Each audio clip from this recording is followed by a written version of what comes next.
Selamat pagi menjelang siang anak-anakku kelas 6. Hari ini Mem akan memberikan materi untuk soal ulangan terakhir kalian. Nah, jadi hari ini Mem tidak ada memberikan tugas. Materi ini ada 5 materi dari unit 1 sampai dengan unit 5. Yang pertama di sini unit 1, Mem akan jelaskan tentang public transportation. What is public transportation? Public transportation is a form of travel offered locally that enables more people to travel together along designated routes. Nah, jadi artinya di sini public transportation itu adalah transportasi umum yang digunakan orang seperti perjalanan untuk melakukan perjalanan. Nah, apa saja itu? Di sini ada di unit 1 itu di halaman 2 di task 1. Di sini kalian bisa lihat beberapa gambar, ada 8 gambar alat atau transportation yang bisa kita gunakan untuk melakukan perjalanan. Contohnya adalah sebutkan a car, sebuah mobil, atau juga an airplane, sebuah pesawat. Nah, beberapa kendaraan ini yang bisa kita gunakan. Kalau misalnya car bisa kita gunakan di dalam kota, baik itu perjalanan dekat atau perjalanan jauh. Sedangkan an airplane itu untuk perjalanan jauh, karena dia untuk kita melewati misalkan beberapa pulau atau daerah-daerah yang tidak bisa kita jangkau cepat. Dan di sini ada contoh kalimat menggunakan transportation. Jadi yang pertama ada contohnya, I go to school by school bus. Aku pergi ke sekolah naik bis sekolah. Nah, untuk contoh yang lainnya kalian bisa pelajari juga ya.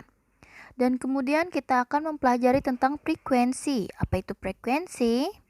Frekuensi atau adverb of frequency itu adalah kata keterangan waktu yang biasanya kita gunakan seperti always, usually, often, sometimes, never, or ever. Kemudian kita lihat di situ untuk contoh kalimat menggunakan transportation and frequency, kita gabungkan. Contohnya, Jeffrey usually goes to Yogyakarta by train. Yang artinya Jeffrey biasanya pergi ke Yogyakarta menggunakan kereta. Nah, bisa lihat contoh yang lainnya juga. Dan untuk beberapa kosakata di unit 1 ini bisa dilihat di sini dalam buku Joyful juga. Dan kemudian di unit kedua ada tentang occupation. Occupation itu adalah pekerjaan. Nah, kita lihat di sini ini beberapa kosakata tentang pekerjaan atau occupation, dan juga di sini description of occupation-nya. Untuk contoh memberikan yang ada di halaman 20, di situ example-nya ada gambar Mr. Bambang. Kita perhatikan dia di situ sedang apa? Ada awan-awan. Seragamnya seragam apa? Ya, itu seragam pilot. Jadi kita bikin kalimatnya seperti ini. This is Mr. Bambang. Mr. Bambang is a pilot. He flies a plane. Artinya ini adalah Tuan Bambang. Tuan Bambang adalah seorang pilot. Dia mengendarai sebuah pesawat. Nah, itu contoh kalimat tentang occupations and description-nya. Dan berikut ini juga ada vocabulary atau kosakata yang bisa kalian pelajari juga. Nah, kemudian di unit 3 ini, Mem akan menjelaskan sedikit tentang rooms and things in the house. Kemudian ada letter, personal letter, and greeting cards. Jadi yang pertama ada rooms in the house. Apa saja ruangan yang ada di dalam rumah? Nah, di situ ada kitchen, ada living room, ada bedroom, and bathroom. Kemudian ini juga punya beberapa kosakata tempat-tempat apa sih namanya ini? Isi yang ada di dalam rumah. Jadi apa aja isi-isi yang ada di dalam rumah, misalkan yang di dalam ruang tamu atau living room, apa aja yang ada di situ.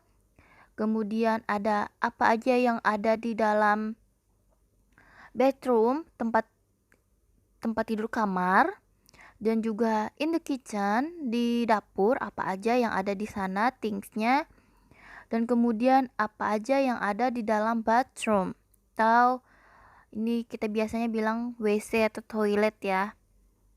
Dan kemudian di sini juga ada tentang command. Command ini dia itu adalah kalimat perintah. Kalimat perintah misalkan open the door, buka pintu, atau wipe the floor, seperti pel lantai, wash your hands. Itu kan seperti kalimat perintah ya. Wash your hands, cuci tanganmu, atau turn off the TV, matikan televisinya. Kemudian juga paint the wall, cat rumah. Dan kemudian di sini ada melanjutkan tentang letter atau personal letter.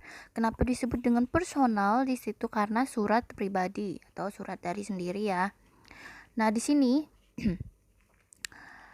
kalian lihat urutannya, ada date, ada address. Address ini dia punya receiver dan juga punya sender. Nah, maaf di situ mem coret karena ini sepertinya ada kekeliruan dari mem, penjelasan mem yang dulu-dulu. Jadi sebenarnya ini ada receiver atau si pengirim, si penerima. Nah, jadi yang si penerima ini letaknya di atas, baru si pengirim letaknya di bawah namanya. Itu biasanya kita sebut dengan signature atau tanda tangan.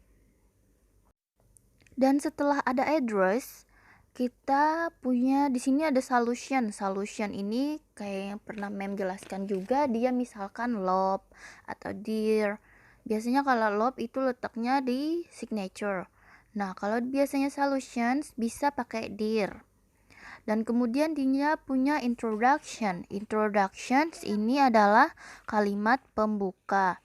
Kemudian dia punya body, ini kalimat isi, dan kemudian dia punya closing, kalimat penutup, dan ada greetings for closing, ini kalimat ucapan penutup, dan yang terakhir tadi signature, tanda tangan dari si sender, pengirim. Dan kemudian di sini ada juga penjelasan tentang greeting cards. Sebelumnya mem juga pernah menyuruh kalian membuat kartu ucapan atau greeting card ya. Greeting card ini dia sama juga punya receiver, punya sender, dan juga punya body.